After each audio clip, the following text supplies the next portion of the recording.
Bonjour et bienvenue dans ce nouveau décryptage. Aujourd'hui, on va s'attaquer à un espace souvent invisible au public, mais qui est pourtant absolument fondamental.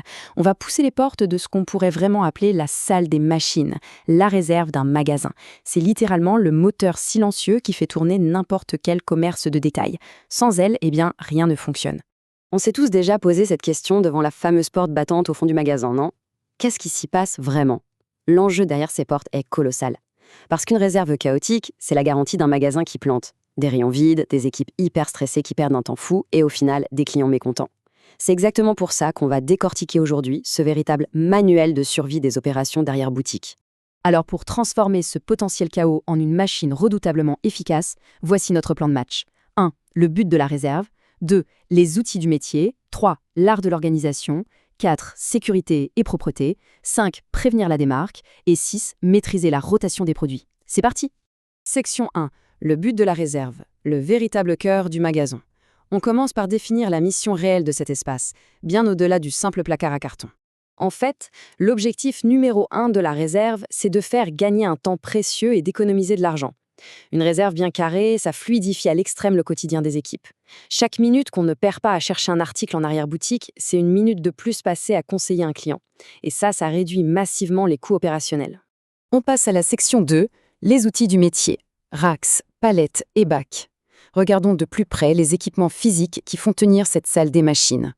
Ce qui est super intéressant ici, c'est de voir comment le matériel s'adapte exactement à la marchandise. Les volumes dictent les règles. Pour les petits articles, on utilise le conteneur ou le bac, ce qui évite d'en mettre partout. Pour déplacer et stocker de grosses quantités en vrac, la palette est absolument indispensable.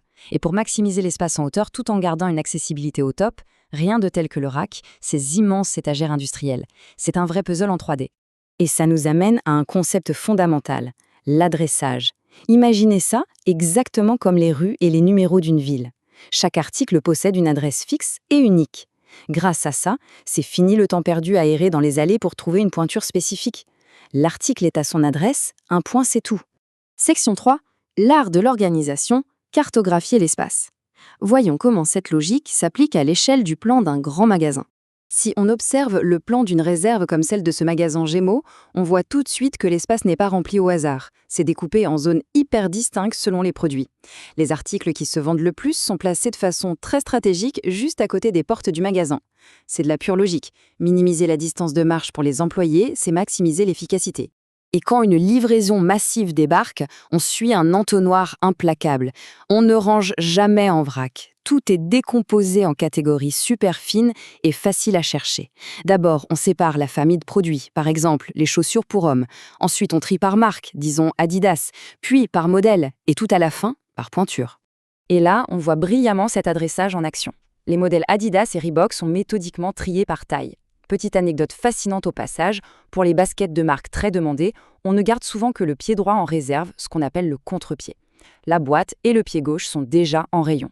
C'est une technique géniale pour éviter de mélanger les paires et accélérer le service. Section 4, sécurité et propreté. Entretenir la machine.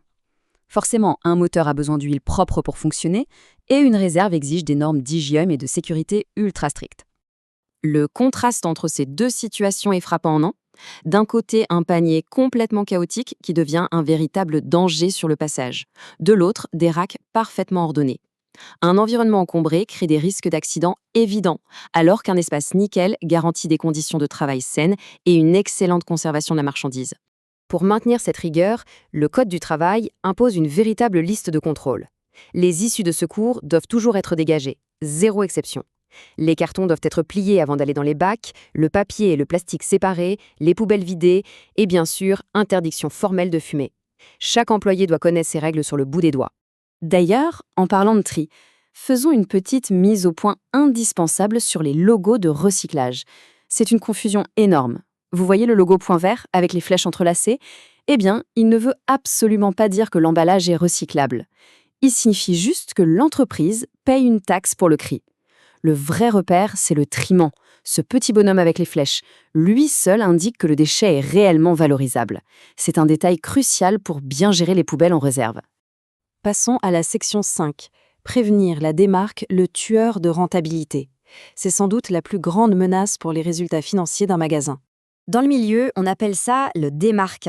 C'est l'indicateur clé qui dit à un gérant si son magasin fait du profit ou s'il perd de l'argent en silence. Pour faire simple, chaque article qui disparaît des stocks sans être vendu, c'est une perte sèche. Mais attention, il faut faire une distinction vitale ici.